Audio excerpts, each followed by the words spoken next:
है नई जिंदगी की मुकम्मल खुशी हो, नई जिंदगी की मुकम्मल खुशी हो, निगाहों में अपने नई रोशनी हो, नए फैसले हो, नई कोशिशें हो, नई मंजिलों की कशिश भी नई हो।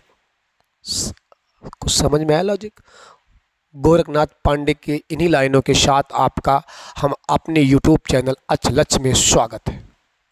ज्योग्राफी पढ़ रहे हैं हम लोग और ज्योग्राफी की 16 क्लासेस हो चुकी हैं।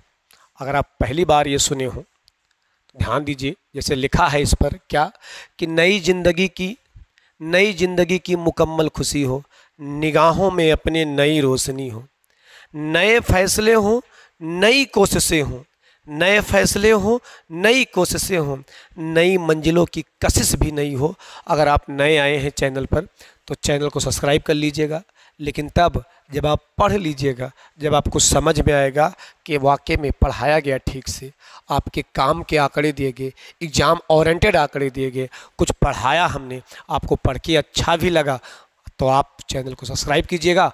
आसपास के जो लोग हों, हमारे लिए आप इतना कीजिएगा, चैनल को आप एक दिन के लिए स्टेटस लगा दीजिएगा, इंस्टाग्राम वगैरह चलाते हैं तो बायोस में डाल दीजिएगा, फेसबुक वगैरह चलाते हैं तो शेयर कर दीजिएगा। अगर आपको लगेगा कि आपने कुछ सीखा, अगर आपको लगा कि आपने कुछ सीखा और ज्योग्राफी ठीक समझ में आपको आ रहा है तो इतनी सपोर्ट ज़रूर कीजिएगा। चलिए, अगर सही लगे तो, अगर सही पढ़ाया हो तो ठीक है। चलिए, गोरखनाथ के इन्हीं पांडों की जो लाइनें थीं, ये गोरखनाथ पांडे बहुत अच्छे कवि थे। आपको कभी समय मिले इनके बारे में पढ़िए। गोरखनाथ पांडे की इतनी खूबसूरत लाइनें, इन्होंने ही कहा है कि समाजवाद उनके बबुआ धीरे धीरे आई, महलिया में आई, महलिया में आई, रोडवा पे आई, झोपड़िया में आई, उड़ाए खुतिया।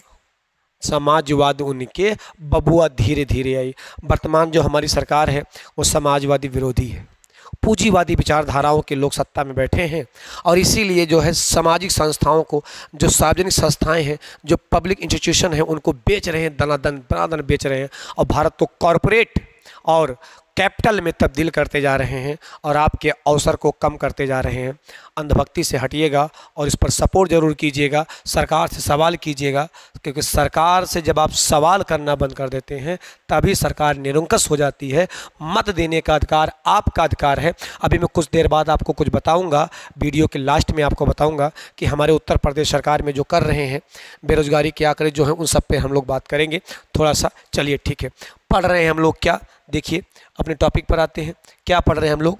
उत्तर का विशाल मैदान। जैसा कि आप थंबनेल में देख पा रहे हैं, उत्तर का विशाल मैदान पढ़ रहे हैं हम लोग। इंडियन ज्योग्राफी पढ़ रहे हैं हम लोग। इंडियन ज्योग्राफी में जो एक चैप्टर था, हम लोगों ने क्या, इंट्रोडक्शन ऑफ इंडिया, उसको पढ़ लिया है।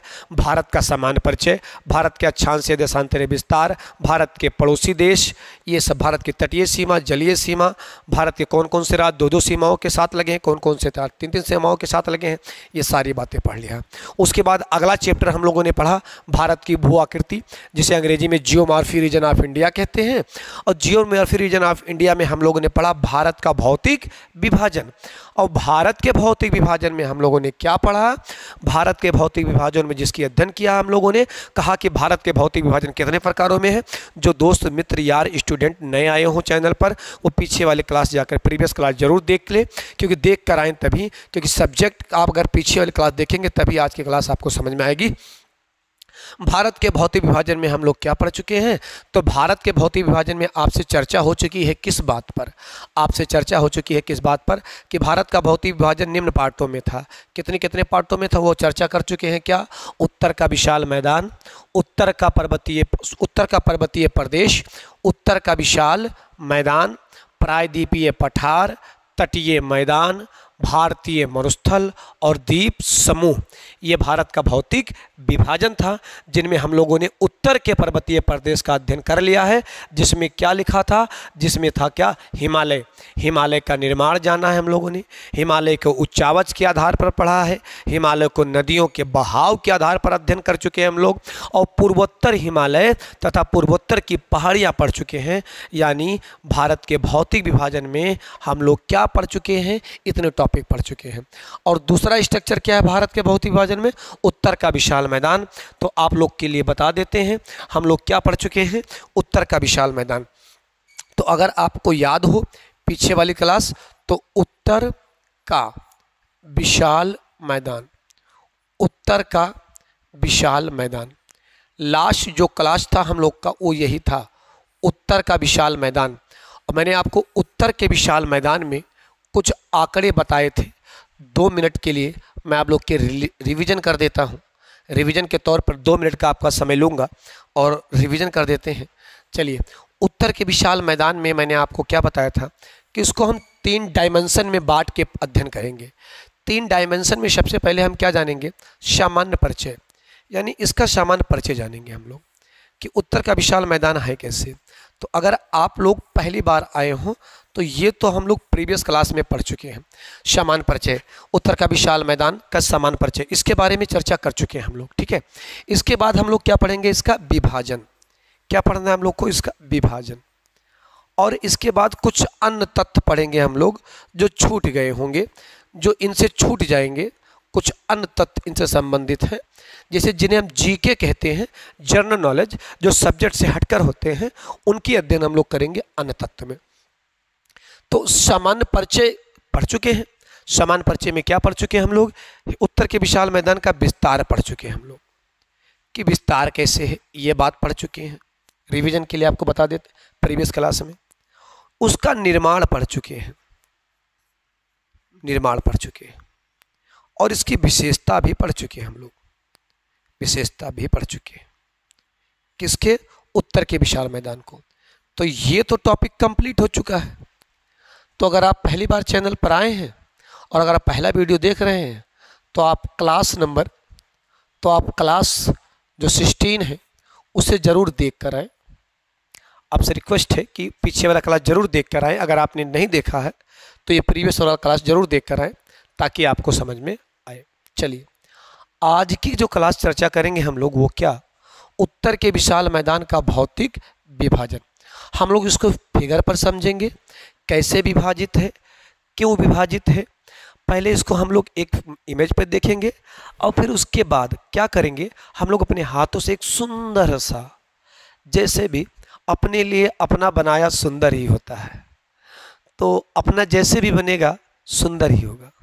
जैसे हर माँ को अपना बेटा राजकुमार ही लगता है और हर बेटी को, हर पिता को अपनी बेटी राजकुमारी ही लगती है।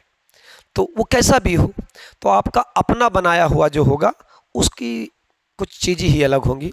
तो पहले हम लोग एक डिजिटल मैप पर भी देख लेंगे इमेज को, उत्तर के विशाल मैदान को कैसे विस्तृत है, क्यों विस्तृत है।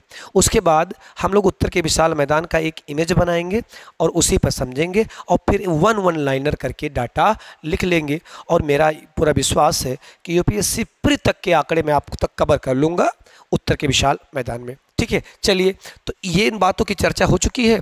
ज़्यादा क्लास को रिवीजन ना कराते हुए एक नए क्लास पर आते हैं, क्योंकि जो बच्चे देख रहे हैं उनका नुकसान बहुत ज़्यादा समय ना हो।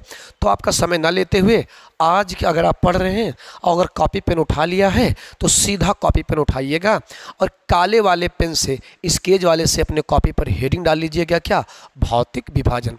एकदम आसान भाषा में कॉन्सेप्ट भी समझिएगा, आंकड़े भी समझिएगा। कॉन्सेप्ट समझाऊंगा मैं आपको डायग्राम से, आंकड़े बोर्ड पर लिख दूंगा, कॉपी पर छाप लीजिएगा। कॉन्सेप्चुअल क्वेश्चन आएगा तब भी आप करने में सक्षम होंगे, आंकड़ों से जुड़ा हुआ क्वेश्चन आएगा तब भी आप करने में सक्षम होंगे। कुल मिला के ज्योग्राफी में लगभग आपको मैं परफेक्ट बनाने का प्रयास करूंगा। हालांकि दुनिया में कभी कोई चीज़ परफेक्ट नहीं कर सकते आप, कुछ ना कुछ कमी रह जाएगा और वो तो हमेशा रह जाएगा। आपको क्या करना है, सब्जेक्ट की जानकारी इतनी लेनी है कि जिससे आपको नौकरी मिल जाए और नौकरी लेकर अपने जीवन को जीजिए, अपनों और अपनों का जीवन का भविष्य का दीजिए। समाज ने जो आपको दिया है आप समाज को भी कुछ लौटाइए, ठीक है। नौकरी लीजिए, बस इतना ही पढ़िए, आप नौकरी लीजिए। चलिए टॉपिक पर आते हैं, भौतिक विभाजन, विभाजन। क्या पढ़ना है आज को, आज के क्लास में क्या अध्ययन करना है, उत्तर के विशाल मैदान का विभाजन। चलिए देखते हैं कैसे है उत्तर के विशाल मैदान में विभाजन। पहले इसको आंकड़ों में समझ लीजिए कि उत्तर के विशाल मैदान का विभाजन कैसे है। चलो देखो,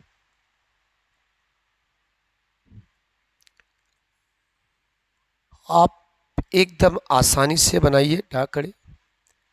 देखिए, उत्तर के विशाल मैदान का विभाजन हम लोग दो तरीके से पढ़ें। एक तो बेटा हम लोग पढ़ना है, हम लोग को इसको उत्तर के विशाल मैदान को एक आंकड़ों में पढ़ना है आपको बच्चे। क्या? एक तो पढ़ना है इसका उच्चावच के आधार पर विभाजन। उच्चावच, उच्चावच के आधार पर विभाजन। और इसका जो दूसरा विभाजन पढ़ना है वो कैसे पढ़ना है? तो वो पढ़ना है प्रादेशिक विभाजन। प्रादेशिक विभाजन, ये दो चीजें। उत्तर के विशाल मैदान को परिचय जानने के बाद हम लोग ये जानेंगे कि विभाजन को दो आधार पर पढ़ना है। एक तो उच्चावच के आधार पर, यानी ऊंचाई के आधार पर पढ़ना है। ऊंचाई के आधार पर क्या क्या पढ़ना है आपको? तो ऊंचाई के आधार पर आपको पढ़ना है क्या क्या, इसमें क्या क्या बातें आएंगी। तो पहली बात, आपको एक चीज नाम सुना होगा आप लोगों ने, भांवर क्षेत्र, इसका अध्ययन करना है। दूसरा बात क्या, भांवर क्षेत्र के नीचे समझेंगे हम लोग तराई क्षेत्र। तराई क्षेत्र क्या है? पहले से पीपीटी बनाकर चाहता तो ला देता, आपका समय बचा लेता, लेकिन फिर उसमें ना आपके लिए कुछ रह जाएगा और ना मेरे लिए कुछ रह जाएगा। मैं चाहता कंप्यूटर पे टाइप कराता डाटा को, आपको यहाँ प्रेजेंट करके दिखा देता। आपके दिमाग में ये चीज़ें ना आए, मैं बार बार ये कहता हूँ कि अपना कर्म कीजिए, विकलांगता मत दिखाइए, मजबूत बनिए, संघर्षी बनिए। विकलांगता व्यक्ति को हमेशा, जब कहीं से कुछ मिला हुआ सीधा आप एडॉप्ट कर लेंगे ना, सीधा एडॉप्ट कर लेंगे आप, वो चीज़ें अच्छी नहीं होंगी। विरासत में मिला नाम और कमाए नाम में ना बहुत अंतर है। जो नाम आपने कमाया होगा ना, नाम विरासत में मिलता है, पर नाम विरासत में जो मिला है उस पर काम करने पर ना ही नाम होता है। काम करना पड़ता है, और जो लोग काम से नाम को कमाते हैं ना, उनकी बात ही कुछ और होती है, वही इतिहास रचते हैं, दुनिया उन्हीं को पूजती है। तो तराई क्षेत्र है। तराई क्षेत्र के नीचे आप आएंगे तो आपको मिलेगा जलोढ़ प्रदेश, जलोढ़ मैदान। ध्यान दीजिएगा। अब इस जलोढ़ मैदान को हम लोग बांटेंगे कितने पार्टों में? 3 पार्टों में। जलोढ़ मैदान को हम लोग पढ़ेंगे, अभी एक एक चीज समझेंगे। जलोढ़ मैदान को हम लोग पढ़ेंगे क्या, ध्यान से सुनिएगा। बांगर, खादर और किस रूप में? डेल्टा के रूप में। आप इसी जलोढ़ मैदान को एक चीज और नाम दे सकते थे, काप प्रदेश। काप प्रदेश, ठीक है, काप प्रदेश इसे नाम दे सकते थे आप। तो क्या, बांगर, खादर और डेल्टा, इस आधार पर अध्ययन करेंगे। अगर अध्ययन करना होगा हम लोग को किसका, अगर प्रदेशी विभाजन का अध्ययन करेंगे हम लोग, तो इसको पढ़ेंगे हम लोग प्रदेशी विभाजन में क्या क्या। एक पढ़ेंगे हम लोग सिंधु का मैदान। सिंधु का मैदान, ध्यान दीजिएगा। उत्तर का जो विशाल मैदान है ना बेटा, उत्तर का विशाल मैदान भारत की सबसे नवीन स्थल कृतियों में से एक है। सबसे नवीन स्थल कृतियों में से एक है। इंट्रोडक्शन ऑफ इंडिया में मैंने आपको बताया है। एक पढ़ेंगे क्या, गंगा का मैदान। गंगा का मैदान। और क्या पढ़ना है? और पढ़ना है ब्रह्मपुत्र का मैदान। ब्रह्मपुत्र का मैदान। ये 3 चीजें पढ़नी है। ये जो सिंधु का मैदान है, सिंधु के मैदान को ही कहा जाता है, एक नाम से और जानते हैं, पंजाब के मैदान के नाम से। इसके अलावा प्रादेशिक विभाजन में कुछ किताबों में तो बताया गया है पर कुछ किताबों में नहीं बताया गया है, उसे आप भारतीय मरुस्थल में ले सकते हैं। और इसके अलावा एक अन्य बात पढ़ना है आपको, अन्य मैदान में आपको क्या, राजस्थान का मैदान।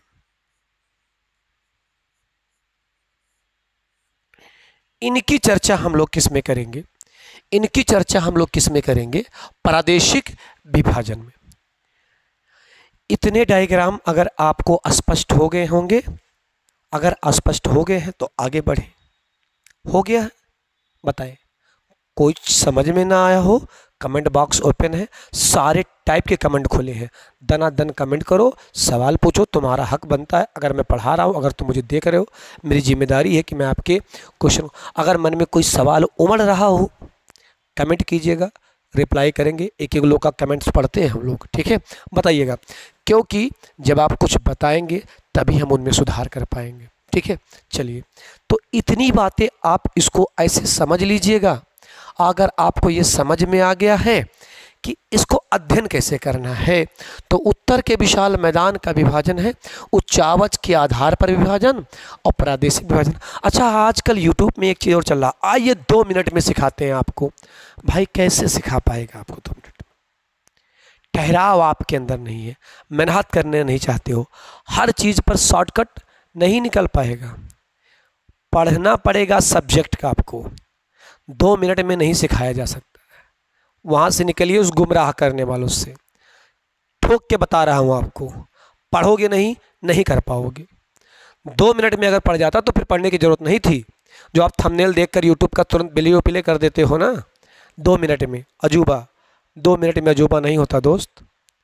इतिहास रखने के लिए 2 मिनट नहीं, 2-2 साल लगाते हैं लोग, 2-2 साल नहीं 20-20 साल लगा देते हैं, जला देते हैं सुन को, ठीक है, जलाना पड़ता है। 2 मिनट में नहीं मिल जाता सफलता, ठीक है। चलिए, सब्जेक्ट पढ़ना पड़ेगा, फिर से कह रहा हूँ आपको, सब्जेक्ट का अध्ययन करना पड़ेगा। तो उच्चावच के आधार पर हम लोग पहले पढ़ेंगे उत्तर का विशाल मैदान। तो जान लेते हैं उच्चावच के आधार पर उत्तर का विशाल मैदान। चलिए, उच्चावच के आधार पर उत्तर का विशाल मैदान। चलिए, मैं यहाँ आपको दिखाना चाहता हूँ, इसको देखिएगा। ये जो विभाजन है, इस डायग्राम को समझिए। पहले आपको समझा देते हैं, चलिए, कि बना कैसे उच्चावच के आधार पर। अगर हेडिंग डालें कि उच्चावच के आधार पर उत्तर की विशाल मैदान, क्या करना है, इसका विभाजन, उत्तर के विशाल मैदान का विभाजन, ये आपको जानना।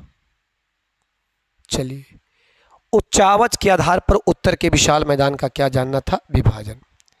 चलो, ये चीज़ अगर आप समझ गए, समझाते हैं इसको। अब आप इसको कॉपी पर लिखने के बाद आप कॉपी पेन छोड़ दीजिएगा। इसको कॉपी पर लिखने के बाद आप कॉपी पेन छोड़ दीजिएगा, और कॉपी पेन छोड़ने के बाद आप ज़रा समझिएगा इस चीज़ को, क्योंकि समझना तुम्हारी भी जिम्मेदारी, हमारी अकेले नहीं। क्योंकि आप मन लगाओगे तभी तो आप समझ पाओगे, जब आप यहाँ दिमाग लगाओगे तभी तो आप समझ पाओगे। चलिए, उच्चावच के आधार पर अभी आपने जाना, यहाँ पर अभी आपने जाना कि उच्चावच के आधार पर भांवर, तराई, जलोढ़ का मैदान, यानी बांगर, खादर और डेल्टा है। बांगर, खादर और डेल्टा है। आइए देखते हैं ये कैसे बनते हैं। पहले समझने का प्रयास करते हैं, यानी उसके पीछे कॉन्सेप्ट क्या है, कॉन्सेप्ट समझ लेते हैं, फिर उनको आंकड़ों में क्या करेंगे, लिख लेंगे। पहले कॉन्सेप्ट समझ लेते हैं। देखिए, क्योंकि उत्तर के विशाल मैदान पढ़ रहे हैं, तो सबसे पहले हम लोग यहाँ बनाएंगे एक पर्वत। क्या, ये बनाया पर्वत, और इस पर्वत को मैंने नाम क्या दिया, इस माउंटेन को मैंने नाम क्या दिया, इस पर्वत को मैं नाम दूंगा, आप सब समझ गए होंगे कौन सा पर्वत है। अगर आप लगातार ज्योग्राफी पढ़ते आ रहे हैं तो आपको समझ में आ गया होगा कि ये मैं किस पर्वत की बात कर रहा हूँ। तो ये एक पर्वत है, देखिएगा पूरी बात समझा के जाऊंगा। अब आज से आपको कोई टेंशन नहीं रह जाएगा उत्तर के विशाल मैदान में। देखिए, तो ये जो उत्तर का विशाल मैदान है, यहाँ से शुरू करेंगे हम लोग, कहाँ से? हिमालय से। देखिए, ये है हिमालय। चलिए, है हिमालय। आप जानते हैं कि हिमालय पर क्या स्थित है? तो आप कहोगे सर आपने बताया था हिमालय पर क्या स्थित। ये सब के सब क्या है? ग्लेशियर। व्हाइट से बनाते हैं बर्फ। ये क्या है? ग्लेशियर है। ये क्या है? ग्लेशियर है। ध्यान दीजिएगा, आपने इससे पहले जान लिया था कि हिमालय की चट्टानें कैसी हैं। हिमालय की चट्टानें कैसी हैं? अवसादी। और हिमालय पर क्या है? ऊंचाई अधिक है, ग्लेशियर ज़्यादा है, पिघलेगा। चलिए देखिए, अगर नदियां हिमालय से बाहर निकलेंगी, चलो एक नदी हिमालय से निकालते हैं। इसको मैं थोड़ा सा टेढ़ा कर देता हूं हिमालय को, अब ज़्यादा सही लगेगा आपको। चलो देखो, अब एक नदी निकालते हैं हिमालय से।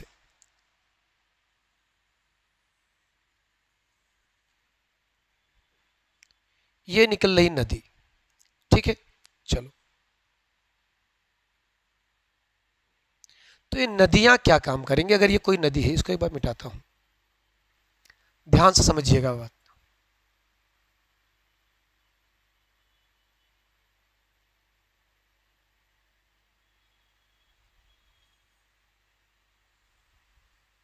चलिए देखिए, ये कोई नदी बह रही है, हिमालय से निकली है कोई नदी। अब बेटा ये नदी अगर हिमालय से आई है, मान लीजिए सपोर्ट कर लेते हैं कोई है नदी, चाहे गंगा है, बस ये हिमालय नदी है। आप इसको मान लीजिए कि बस ये हिमालय नदी है, ये नदी है, ठीक है। अब ये हिमालय से जब नदी निकली, इसको यहाँ थोड़ा सा स्पेस चाहिए तो इसको मिटा देते हैं। जब हिमालय से नदी निकलेगी तो जब ऊंचाई से निकलेगी, जब हाइट अधिक होगा, ये यच का मतलब हाइट समझ लीजिएगा। जब बेटा हाइट अधिक होगा, आप बताएं, जब हाइट अधिक होगा तो रिवर का जो है वेग, रिवर का वेग क्या होगा? अधिक होगा। वेग क्या होगा? अधिक होगा। इतनी बात तो आप समझ ही गए होंगे। जब हिमालय से नदियां निकलेंगी तो हाइट अधिक है, अगर हाइट अधिक है तो वेग भी क्या होगा? अधिक होगा। यही नदियां अपने युवा अवस्था में होंगी, तो जब नदियां अपने युवा अवस्था में होंगी तो अधिक वेग होगा। तो जब वेग अधिक होगा तो आप इसके पीछे लॉजिक समझिए। हिमालय की चट्टानें कैसी हैं? तो आप कहोगे सर हिमालय की चट्टानें कैसी हैं? अवसादी हैं, अवसादी हैं।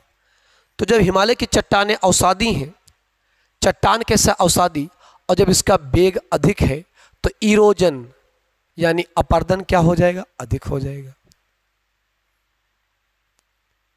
तो ये अपर्दन क्या कर देंगी? ज्यादा। और जब अपर्दन करेंगी तो किसका अपर्दन करेंगी? अपर्दन किसका करेंगी? तो आप कहोगे सर हिमालय का अपर्दन करेंगी। अब जब आपने हिमालय को पढ़ा था उच्चावच के आधार पर, ट्रांस, महान, लघु और शिवालिक, ट्रांस, महान और शिवालिक। तो जब ये नदियां कहाँ पहुँचेंगी, तो आप कहोगे ये सर नदियाँ कहाँ पहुँचेंगी, तो आप बताएंगे कहाँ पर सर? ये शिवालिक के गिर पाद में।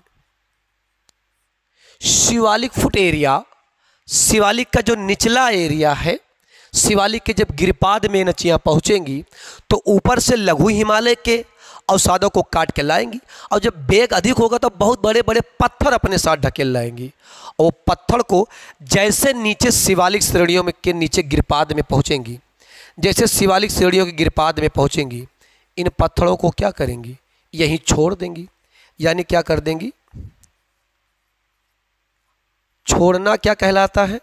तो आप कहोगे सर छोड़ना कहलाता है क्या? अपर्दन, सॉरी निक्षेपण। तो ये जो अपने साथ कंकर पत्थर लेकर आएंगी नदियां, क्या लेकर आएंगी? कंकर पत्थर। तो इस कंकर पत्थर का क्या कर देंगी? ये अपने साथ क्या लाएंगी? कंकर पत्थर, क्या? बड़े कंकर पत्थर। तो ये अपने साथ क्या लाएंगे? कंकड़ पत्थर, कंकड़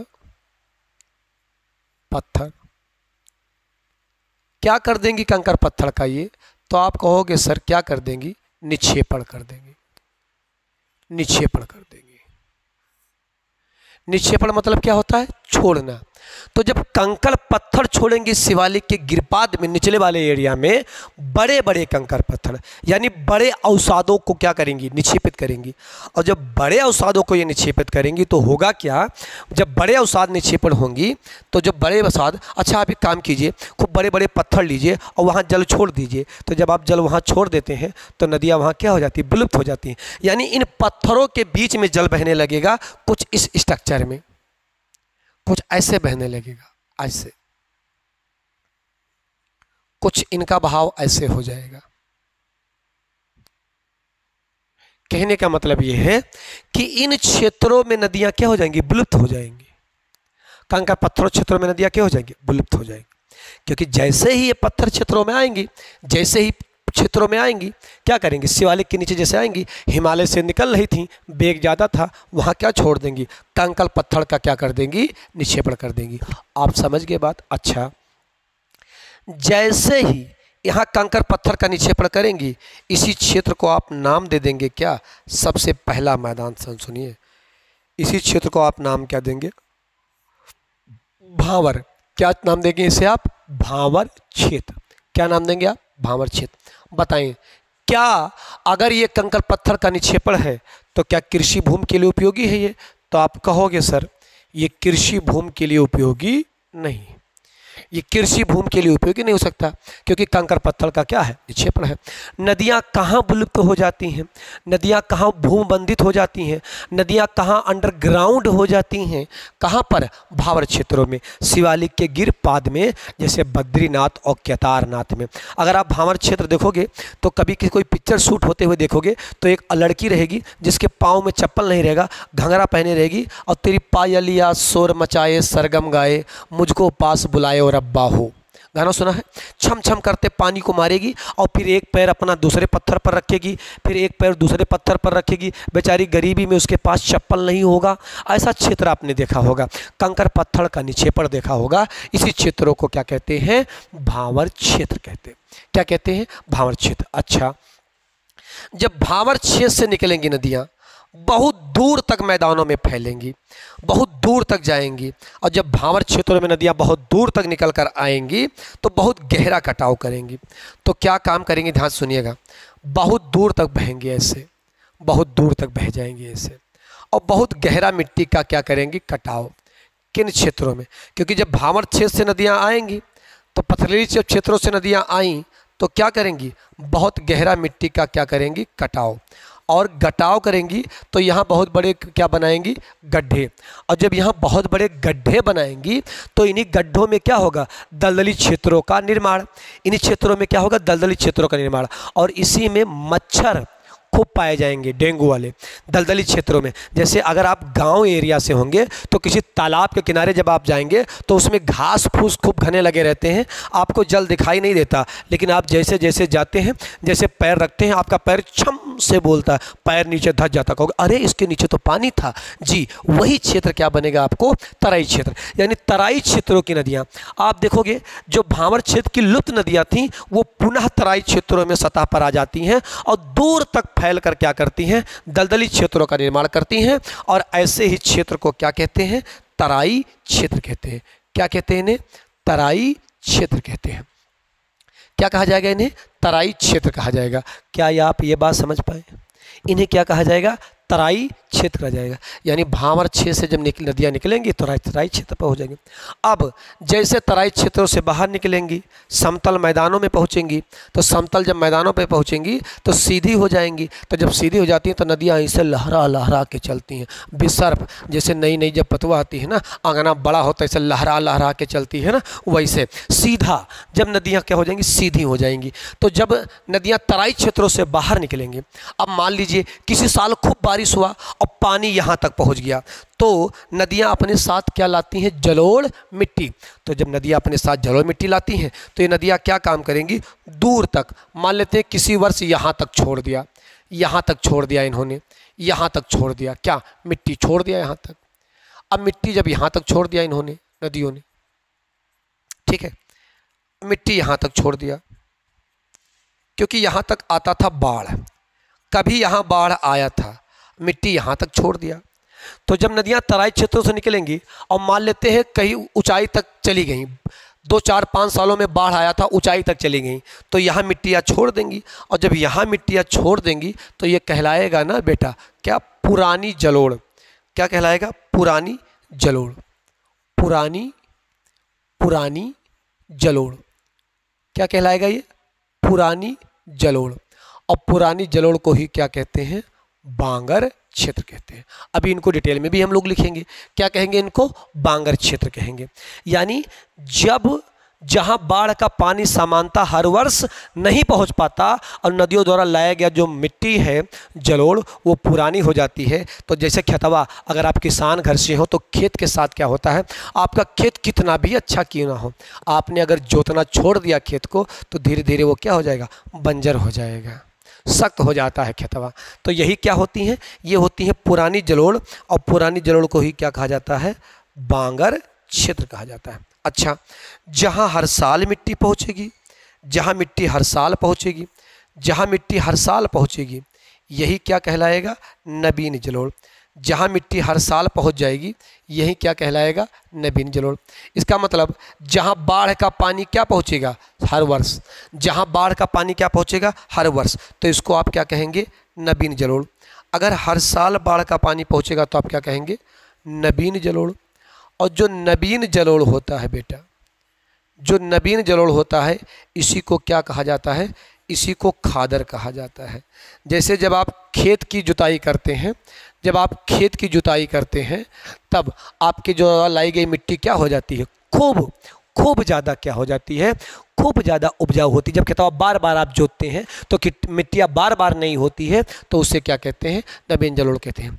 अच्छा, इन नदियों का जब अपने मुहाने पर पहुँचेंगी, ध्यान से समझिएगा, जब ये नदियाँ अपने मुहाने पर पहुँचेंगी, गिरने वाले में, यानी जब खाड़ी में गिरने से पहले जब पहुँच जाएंगी नदियाँ, तो जलोढ़ का जो सबसे निचला निक्षेपण होगा, जलोढ़ का सबसे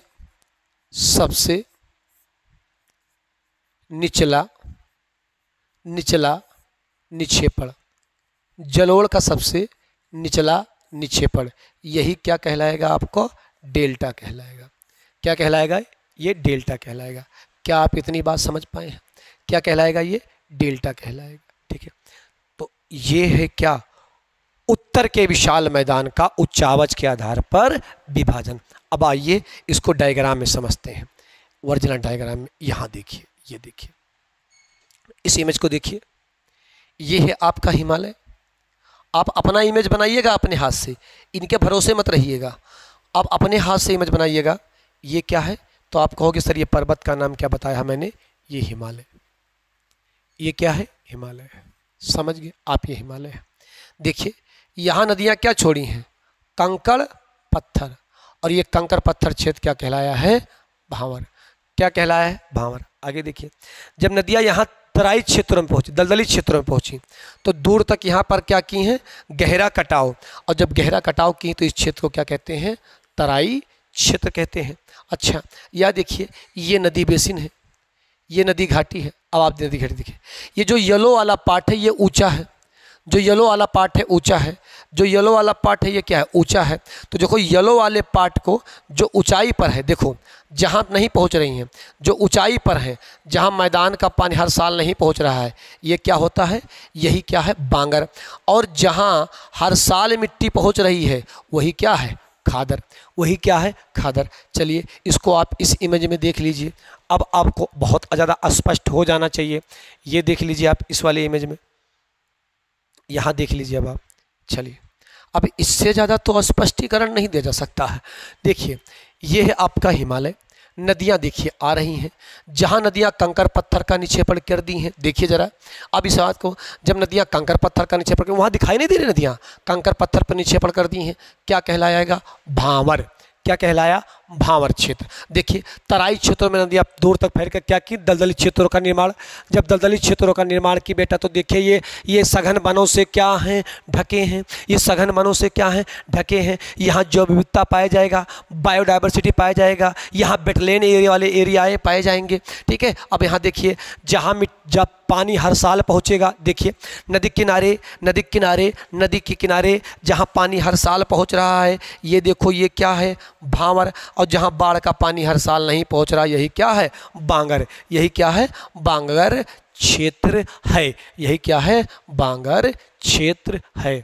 क्या अब स्पष्ट हुआ? अब तो समझ में आ गया होगा आपको, अब कोई कमी नहीं रहेगी। ये क्या है? बांगर क्षेत्र। देखिए ये नदियाँ आ रही हैं, यहाँ बाढ़ का पानी हर साल पहुँचा, जब हर साल पहुँचा तो नवीन जलोढ़, और जब नवीन जलोढ़ बना तो क्या बना? खादर। अब देखो यहाँ पर ऊंचाई है, यहाँ पर जब बाढ़ का पानी नहीं पहुँचा, मिट्टी पुरानी हो गई, क्या बना? बांगर। अब आप बेटा बताएं इनमें से भांवर, तराई, बांगर, भांवर, तराई, बांगर, खादर में, भांवर, तराई, बांगर, खादर में कृषि भूमि के लिए सबसे उपयोगी भूमि, मैं समझ गया आपके समाज में उत्तर आ गया होगा, खादर भूमि। कौन सी भूमि? खादर भूमि। तो अब आप ये इमेज अपने कॉपी पर बनाएंगे। अगर आप इमेज बना रहे हैं तो आप ये इमेज बनाएंगे। ठीक है, ये आपका अपना बनाया हुआ है, आप अपने समझने के लिए बनाएंगे। ठीक है, तो अब आप समझ गए हैं, तो अगर आप समझ गए हैं तो आप लिख लेंगे। फिर अगर आप समझ गए हैं तो आप लिख लेंगे। क्या लिखेंगे? सबसे पहले आप लिखेंगे भांवर क्षेत्र। ध्यान दीजिएगा, भांवर क्षेत्र, भांवर क्षेत्र। क्या लिखेंगे आप इसके बारे में? आप इसके बारे में लिखेंगे भांवर क्षेत्र, जब नदियां हिमालय से निकलती हैं तो अपने युवा अवस्था, तो वो क्या होती हैं? अपने युवा अवस्था में होती हैं। कैसे होती हैं? अपनी युवावस्था में होती हैं। और जब नदियां अपने युवावस्था में होंगी तो इरोजन क्या करेंगी? अधिक। तो नदियां क्या करती हैं? तो अपर्दन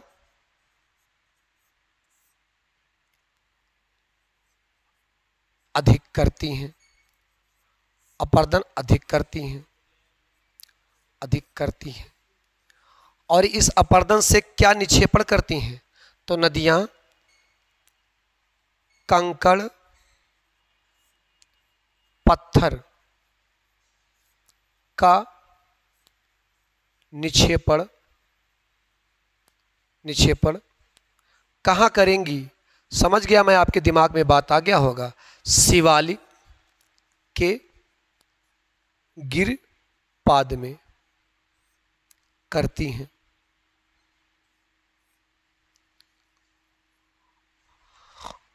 कहाँ पर? शिवालिक के गिरपाद में करती हैं। और शिवालिक के गिरपाद में करती हैं इसी क्षेत्रों में। कहाँ पर? शिवालिक के गिरपाद में करती हैं। और ध्यान सुनिएगा, इसी क्षेत्र में, इसी क्षेत्र में नदियां विलुप्त, इसी क्षेत्र में नदियां विलुप्त हो जाती हैं। ठीक है, ये कृषि भूमि के लिए उपयोगी नहीं होते। कृषि कार्य के लिए उपयोगी नहीं होता है। आपको एक एक पॉइंट आराम से इसमें लिख लेना है। क्या भाई कैसे होगा? कंकर पत्थर का निक्षेपण संभव ही नहीं कृषि भूमि के लिए उपयोगी हो, और अगर कृषि भूमि के लिए उपयोगी नहीं है तो जनसंख्या भी बहुत अधिक निवास यहाँ पर नहीं करेगी, तो जनसंख्या भार यहाँ पर निवास कम करेगी, निवास नहीं करेगी। एक चीज़ आपको बेटा यहाँ जानना है जो मैं आपको समझाना चाहता हूँ, ध्यान से सुनिएगा। यहीं पर नदियाँ क्या काम करती हैं? यहीं पर नदियाँ जलोढ़ शब्द सुन लीजिएगा, जलोढ़ पंख का निर्माण करती हैं। नदियाँ क्या करती हैं? जलोढ़ पंख का निर्माण करती हैं। आइए आपको जलोढ़ पंख का एक इमेज दिखाते हैं, उसके बाद फिर आप बनाएंगे, देखिएगा जलोढ़ पंख का निर्माण कैसे होता है। ओके, एक मिनट रुकिएगा, आपको मैं आपको जलोढ़ पंख का इमेज दिखाता हूँ, ध्यान से देखिएगा। जलोढ़ पंख का एक इमेज दिखाता है।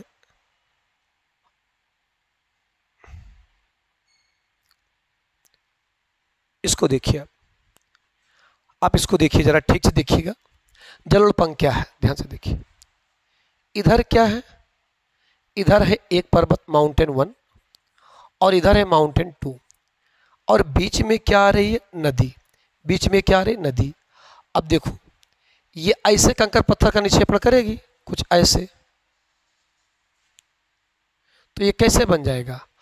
पंख की तरह बनेगा, एलोवेबल फैन पंख की तरह बन जाएगा, और इसी को क्या कहते हैं? जलोढ़ पंख कहते हैं। इसी को क्या कहेंगे?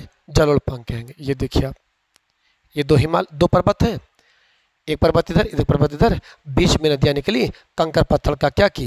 निक्षेपण की, और इन क्षेत्रों में क्या बना? जलोढ़ पंख बना। गर्मी बहुत है, गर्मी बहुत है। अगर आप लोग चाहते हो संसाधन बढ़े और इस फ्री एजुकेशन के मुहिम में हिस्सा बनना चाहते हो, क्लास को लोगों तक पहुंचाओ, ठीक है। चलो देखिए, तो ये क्या है? जलोढ़ पंख है। अब आप समझ गए होंगे, अगर हम लोग यहाँ जलोढ़ पंख की एक छोटा सा इमेज बनाना चाहते हैं तो मान लेते हैं इधर एक पर्वत है और इधर एक पर्वत है, ठीक है। चलिए, ये पर्वत है, यहाँ से निकालते हैं कोई नदी, यहाँ से निकाल दिया एक नदी, ये निकला नदी। अब नदियों ने यहाँ पर क्या काम किया? कंकर पत्थर का क्या किया? निक्षेपण किया। यहाँ पर क्या किया? कंकर पत्थर का निक्षेपण किया। ये देखो, ये कंकर पत्थर का क्या हो गया? निक्षेपण हो गया। अब ये कंकर पत्थर का निक्षेपण जब हुआ ये, तो यही क्या कहलाया? यही क्या कहलाया? तो आप कहोगे सर यही क्या कहलाया? जलोढ़ पंख कहलाया। यही क्या कहलाया? जलोढ़ पंख। यही क्या है दोस्त? जलोढ़ पंख, जलोढ़ पंख, ठीक है। ये क्या है? जलोढ़ पंख है। ध्यान देना बेटा, इसी भावर क्षेत्र को पंजाब में क्या कहा जाता है? पंजाब में, शब्द याद कर लीजिएगा, पंजाब में नहीं, पंजाब में नहीं, सॉरी गलत हो गया, ये ठीक है, ये है भावर क्षेत्र। तो भावर क्षेत्रों के बारे में मोटी मोटी बातें आपको क्या याद रखना है? क्या कि भावर क्षेत्र, हिमालय से निकलते हुए नदियाँ वेग अधिक होता है, अपर्दन अधिक कर देती हैं, बड़े बड़े कंकर पत्थर का निक्षेपण करती हैं। कहाँ पर? शिवालिक के गिरपाद में। इस क्षेत्र में नदियाँ क्या हो जाती है? विलुप्त हो जाती हैं। इस क्षेत्र में नदियाँ विलुप्त हो जाती हैं, ये कृषि भूमि के लिए उपयोगी नहीं होता। यहीं पर जलोढ़ पंख का क्या होता है? निर्माण होता है। क्या इससे भी अधिक स्पष्टीकरण आपको चाहिए? 3 इमेज दिखाया है, जलोढ़ पंख का इमेज दिखाया है, बना के दिखाया है, लिख कर दिखाया है। भाई और क्या किया जा सकता है आपके लिए? और कुछ किया जा सकता है? आप बताइएगा। और कोई तरीका है समझाने का? आप मुझे बता दीजिएगा, बता के जरूर जाइएगा, बताइएगा जरूर कि और कोई तरीका है क्या समझाने का। चलिए देखिए, ये हो गया आपका जलोढ़ पंख। चलिए नेक्स्ट बात करते हैं हम लोग। अब बात करेंगे किसकी? तराई क्षेत्र की। सब कुछ समझा चुका हूं। अब अगर तराई क्षेत्र की बात करेंगे, तराई क्षेत्र, तराई क्षेत्र,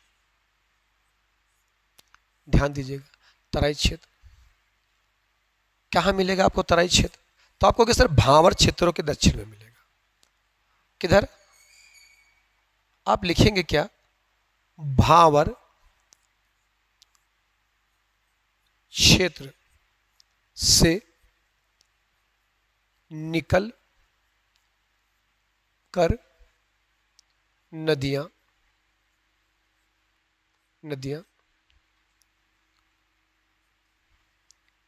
मिट्टी का गहरे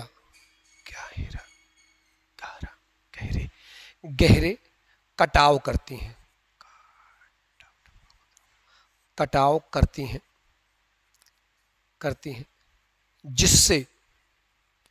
जिससे दलदली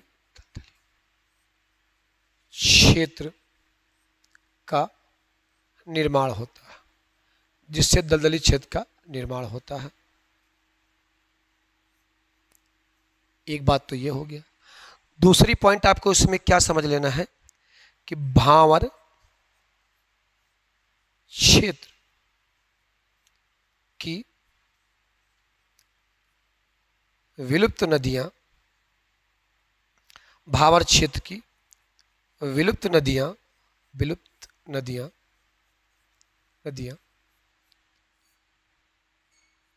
तराई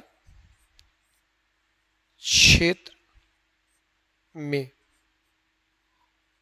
पुनः सतह पर दिखाई देने लगती हैं,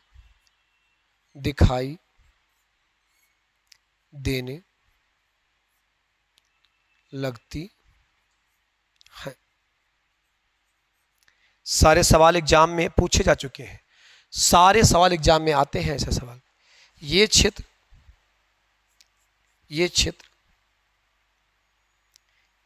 इस क्षेत्र में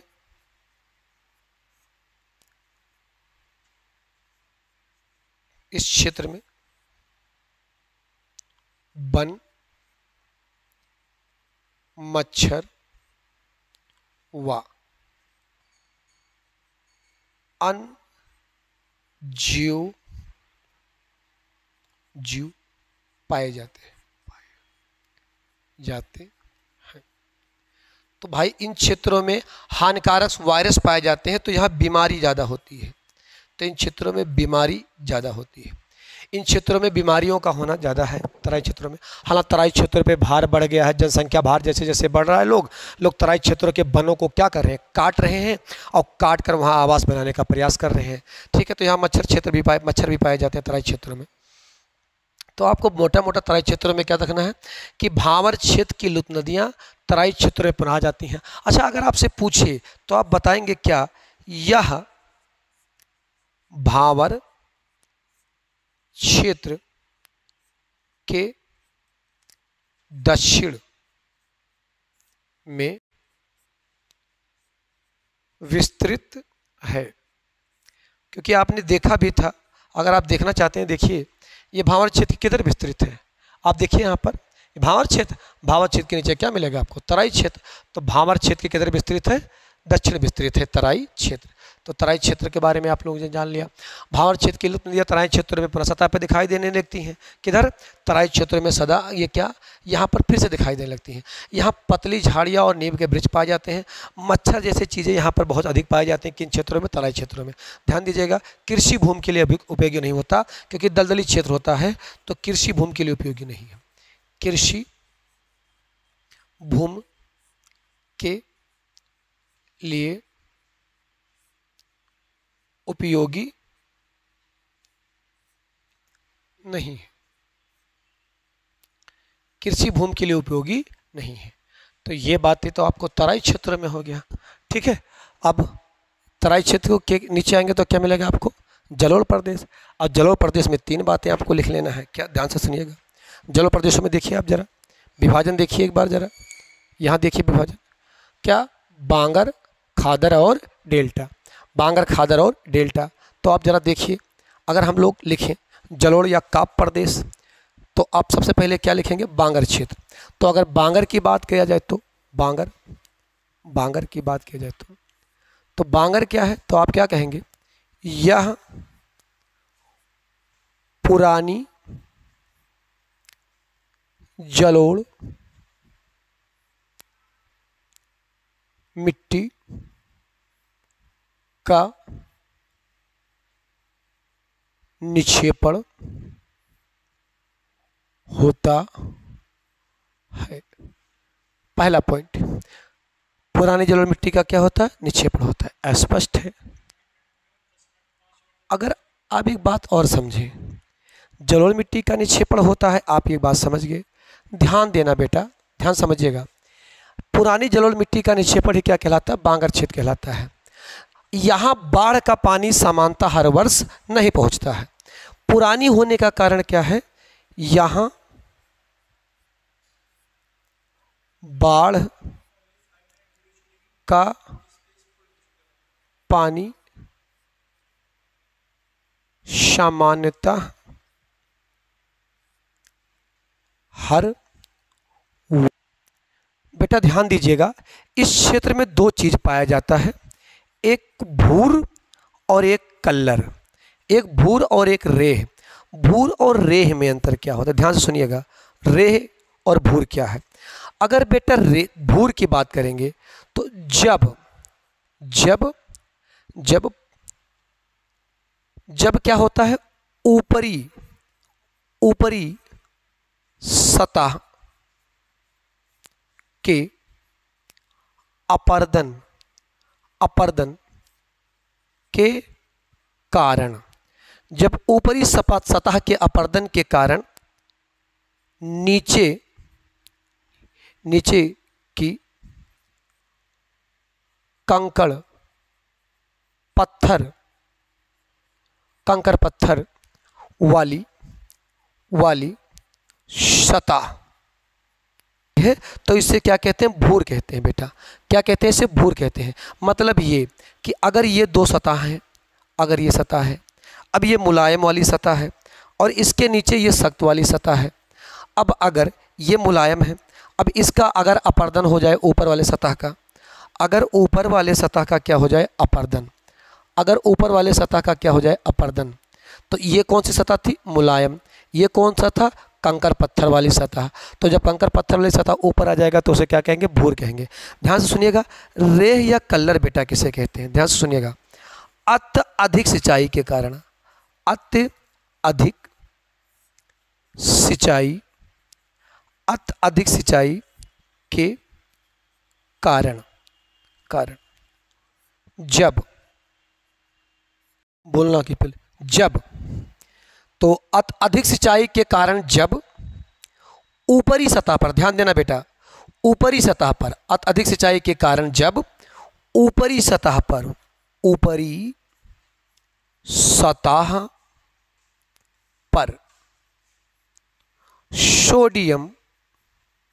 सोडियम क्लोराइड का, यानी NaCl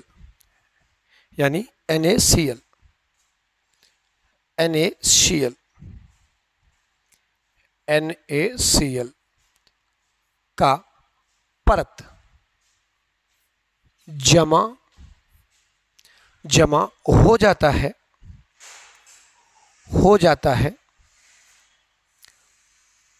तो उसे रेह या कहीं कहीं बेटा इसे कल्लर कहा जाता है, रेह या कल्लर कहा जाता है। देखिए, जनसंख्या भार तो बहुत ज़्यादा बढ़ ही रहा है, और जब जनसंख्या भार बढ़ रहा है तो आदमी हर जगह खेत की सिंचाई करने में लगा हुआ। रेह अगर आप गांव वगैरह से होंगे तो पहले इसी से औरतें बाल धुलती थीं। आप कभी अपने किसी बंजर ज़मीन की तरफ जाइएगा और कभी किसान को देखिएगा, जब किसान दूब को छीलता है तो इसमें बहुत पतले पतले धूल उड़ते हैं, वही धूल रेह या कल्लर कहलाते हैं, वही धूल या रेह या कल्लर कहते हैं। ध्यान दीजिएगा, सोडियम जब क्लोराइड का परत जमा हो जाता है इस पर, तो इसी सोडियम क्लोराइड के परत को रेह या क्या कहा जाता है? कल्लर कहा जाता है। ध्यान से सुनिएगा बच्चे, भूर या इसी को भूर कहते हैं, भूर या भूर। तो अगर आपसे पूछे कि भूर और भूर क्या है, तो चाहे भूर लिख कर आए आपके सामने और चाहे बेटा भूड़ लिख कर आए, भूड़, चाहे भूड़ या भूड़, तो ये क्या होते हैं? जब मुलायम, यानी जब मुलायम मर्दा अपर्दन होकर नष्ट हो जाती है, जब मुलायम मर्दा क्या हो जाती है? अपर्दन होकर नष्ट हो जाती है। और जब कंकीड़ी, जब सख्त मुर्दा या कंकर पत्थर या पतली मृदा जब ऊपर सतह पे आ जाती है तो इसे क्या कहते हैं? भूर कहते हैं। अब देखिए, पुरानी जलोढ़ मिट्टी का निक्षेपण क्या कहलाता है? बांगर कहलाता है। यहाँ बाढ़ का पानी सामान्यतः हर वर्ष नहीं पहुँच पाता, मतलब साफ है कि ये क्या होंगे? ऊंचे होंगे। ध्यान सुनिए, भूर। अब इसी क्षेत्रों में भूर और रेह दो शब्द आपको याद रखना है। क्या? जब ऊपरी सतह के अपरदन के कारण निचले कंकड़ पत्थर ऊपरी सतह पर आ जाते हैं, यानी ऊपर की जब मुलायम मिट्टी नष्ट हो जाती है और नीचे आ जाती है तो वो नीचे वाली कंकड़ पत्थर मिट्टी सख्त होती है, और इसी ये रेह या इन्हें क्या कहते हैं? भूर या भूर कहते हैं। ध्यान सुनिए, इन्हीं क्षेत्रों में बेटा जब किसान जबरदस्ती खेती करता है, जब उस अत्यधिक सिंचाई करता है, क्योंकि सिंचाई उपलब्ध नहीं हो पाती, बाढ़ का पानी हर साल पहुंचता नहीं है, तो जब अत्यधिक सिंचाई करता है तो धीरे धीरे क्या होता है, इसके पानी में नमक होता है, तो धीरे धीरे के सतह पर क्या जम जाता है? परत जमा हो जाता है। उसी परत को क्या कहा जाता है? रेह या कल्लर कहा जाता है। सोडियम क्लोराइड के परत को रेह या कल्लर कहा जाता है। ठीक है, इसी को आप कहीं कहीं देखेंगे, इसी बांगर क्षेत्र को बेटा कुछ कहा जाता है। क्या? इसी बांगर क्षेत्रों को पंजाब में इसे वेडलैंड कहा जाता है। पंजाब में इसे क्या कहा जाता है? वेटलैंड कहा जाता है। अगर यही क्षेत्र आपको पंजाब वाले एरिया में मिलेगा तो ये क्या कहलाएगा? वेटलैंड क्षेत्र कहलाएगा। समझ पा रहे हो ना भाई? अगर अभी भी कोई कमी रह गया हो तुरंत बताना, अब कोई कमी आपको नहीं रह गया। अगर समझ में आया होगा चैनल सब्सक्राइब जरूर कीजिएगा, बहुत मेहनत कर रहे हैं आपके लिए। चलिए अगला क्षेत्र बताते हैं आपको। अगला मैदान क्या है? तो आप कहोगे सर अगला मैदान, इसके नीचे क्या मिलेगा आपको? खादर मिलेगा। इसके नीचे क्या मिलेगा आपको? खादर। अब आप बताएं खादर क्या है? मैं समझ गया, मैं पहली पॉइंट क्या लिख दूंगा खादर में? आप कहोगे यह नवीन जलोढ़ मिट्टी, यह नवीन जलोढ़ मिट्टी का निक्षेपण होता है।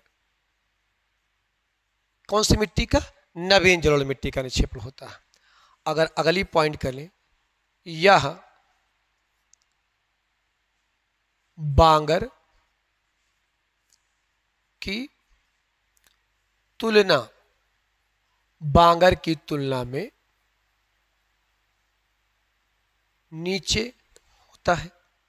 बांगर की तुलना में नीचे होता है ये।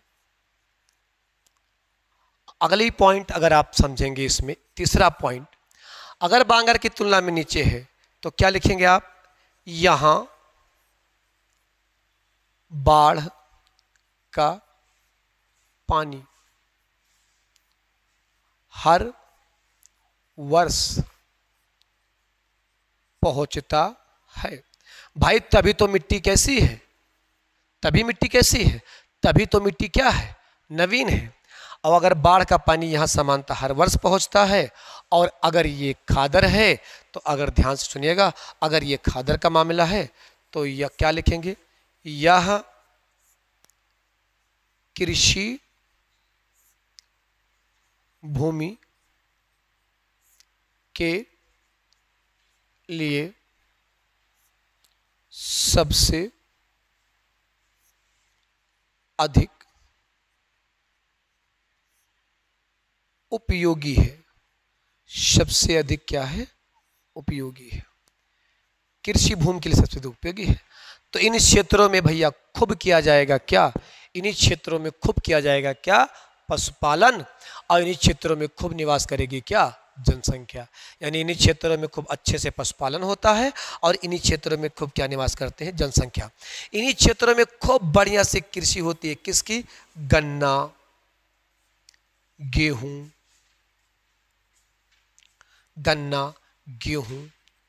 चावल। गन्ना, गेहूं, चावल, ये प्रमुख फसल हैं जो इन क्षेत्रों में क्या किया जाता है? खेती किया जाता है। इन क्षेत्रों में ध्यान से सुनिएगा बेटा, इन्हीं क्षेत्रों में सबसे अधिक गेहूं, चावल, गन्ना की क्या किया जाता है? खेती किया जाता है। नदियां पढ़ाते वक्त आपको बताऊंगा, इन्हीं क्षेत्रों में गोखुर झीलों का निर्माण भी होता है। इन्हीं क्षेत्रों में गोखुर झीलों का निर्माण भी होता है। इन्हीं क्षेत्रों में काप प्रदेशों में ही नदियाँ क्या हो जाती हैं? विसर्प हो जाती हैं। उन नदियों वाले चैप्टर में हम लोग उसको डिटेल में समझेंगे। तो नवीन जलोढ़ मिट्टी का निक्षेपण क्या कहलाता है? खादर कहलाता है। यहाँ बाढ़ का पानी समानता हर वर्ष पहुँच जाता है। हमें समानता हर वर्ष पहुँच जाता है। ये कृषि भूमि के लिए उपयोगी होते हैं। गन्ना, चावल, गेहूँ, तिलहन, दलहन की फसलें इन क्षेत्रों में खूब होती हैं। तिलहन की फसलें भी खूब होती हैं इन क्षेत्रों में। तिलहन, इनकी खेती खूब होती है क्योंकि ये अत्यधिक कृषि भूमि के लिए क्या है, उपयोगी है। खादर भूमि की मृदा को क्या कहते हैं, अधिक अधिक चिक्का कहा जाता है। ध्यान सुनिएगा बेटा, खादर भूमि की जो मृदा होती है चिका भी कहते हैं।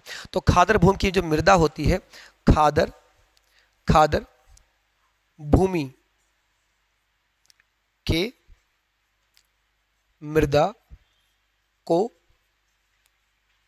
चीका भी कहा जाता है, चीका भी कहा जाता है। ठीक है, तो ये कुछ पॉइंट हो गया किसके बारे में, खादर के बारे में। तो आपने क्या पढ़ लिया, भावर, तराई, खादर, बांगर, तीनों पढ़ लिया। बांगर की तुलना खादर की तुलना में कौन नीचे, आप कहोगे सर क्या तुलना, खादर नीचे है और बांगर क्या है, ऊपर है। चलिए लास्ट बात समझते हैं मैदान में, क्या, डेल्टा।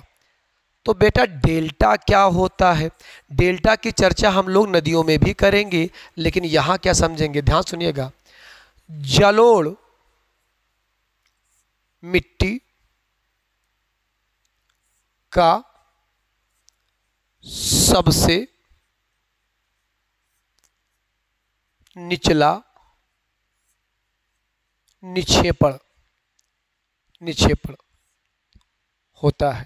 पहला बात, जलोढ़ मिट्टी का सबसे निचला निक्षेपण होता है, फर्स्ट पॉइंट आपको लिख लेना है।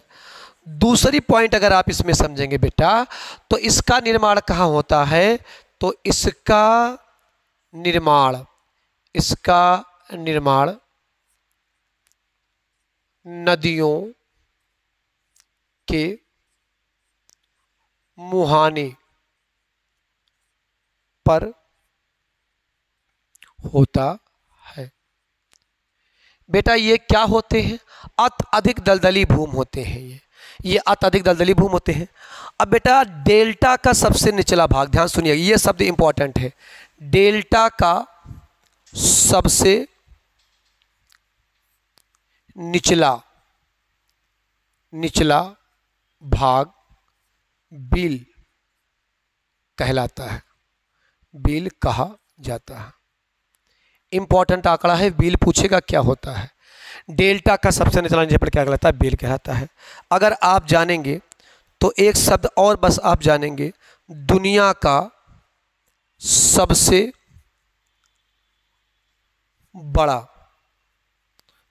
सबसे बड़ा डेल्टा गंगा ब्रह्मपुत्र का डेल्टा किस नाम से जाना जाता है, ये तो आप बहुत फेमस ही सवाल है, किस नाम से, सुंदरवन डेल्टा के नाम से जाना जाता है। स्पष्ट हो गया पूरी बात, उच्चावच के आधार पर विभाजन पढ़ लिया। अब अगर कोई कमी रह गई है तो आप बताएं, इसका विस्तार, एक बात और, जिसका विस्तार कहाँ पर है, तो आप कहोगे सर जिसका विस्तार भारत में कहाँ मिलेगा आपको, पश्चिम बंगाल, और कहाँ पर मिलेगा, तो और एक देश में मिलेगा, कहाँ पर, बांग्लादेश में, देश में है। डेल्टा पढ़ते वक्त भी हम लोग पढ़ेंगे, ध्यान दीजिएगा बेटा, इसी डेल्टा में क्या पाए जाते हैं, मैंग्रोव वन, मैंग्रोव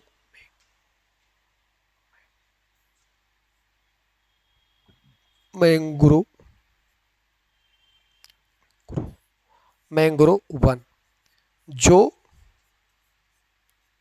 सदा बहार वन है।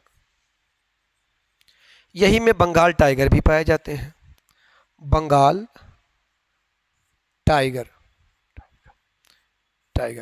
बंगाल टाइगर यही पाए जाते हैं। ठीक है, अब आप देख लीजिए, सारी बातें आपने जान लिया, अपने हिसाब से आपने बना लिया। इमेज मैंने खुद बनाया है, ये बनाकर कंप्यूटर ने दिया है। अब आप बताएं ये ज़्यादा सही लग रहा है आपको कि अपनी बनाई हुई विरासत ज़्यादा सही लग रहा है? ये ज़्यादा सही लग रहा है। अपने हाथ से बनाया है, अपना बनाया हुआ, जैसे कहते नहीं है कि अपने हाथों रचा स्वयं, तुमसे मिटने का खौफ नहीं है। झुक झुक के सीधा खड़े हुए, अब फिर झुकने का शौक नहीं है। अपने हाथों रचा स्वयं, तुमसे मिटने का खौफ नहीं है। और मैं सागर से भी गहरा हूँ, तुम कितने कंकड़ फेंकोगे। मिटने वाला मैं नाम नहीं, तुम मुझे कब तक रोकोगे, कब तक रोकोगे। हरवंश राय बच्चन की लाइनें हैं, कितनी प्यारी लाइनें लिखा उन्होंने। अपने हाथों रचा स्वयं, जो अपने हाथों से रचेगा वो किसी से मिटने का क्या खौफ रखेगा। इसीलिए बेटा अपने हाथों से हर चीज़ करने का प्रयास कीजिए, अपना पढ़िए, मेहनत कीजिए करियर के लिए, अपने लिए, अपनों के लिए, उनके लिए जो टकटकी लगाए देख रहे हैं तुम्हारे पीछे, जो तुम्हारे पीछे अपना भविष्य देख रहे हैं, जो तुम्हारे कामयाबी में ही अपनी कामयाबी देख रहे हैं। माता पिता, अगर आप बेटे हैं, अगर आप पुत्र हैं और अगर आप पैदा हुए हैं तो उस पैदा होने में उस कहानी को याद कीजिएगा। कहते हैं कि हमारा जनाता बबुआ जीएम हुई हैं, कहता नाना हमारा जनाता बबुआ डीएम हुई हैं।